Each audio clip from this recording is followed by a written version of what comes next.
বেড়া বকরি ছেড়ে দিয়ে লক্ষ্য রাখো, আমার নবী বেড়া বকরি দুম্বা ছেড়ে দিয়ে ঘুমায়া থাকে। লোকেরা এসে খবর দেয়, খাদিজা গো, এমন রাখাল রাখছো, বেড়া বকরি দুম্বার দিকে খবর নাই, ঘুমায়া থাকে। তাই নাকি? মা খাদিজা একদিন রওনা হলেন, দেখি কি করে ঘুমাই। যাইয়া দেখে বেড়া বকরি দুম্বা ছেড়ে দিয়ে আমার আপনার নবী ঘুমিয়েছে।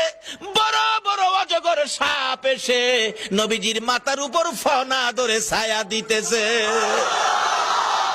খাদিজা বলেন, না না, এই রাখালের বকরি জংলার বাগে নিবে না।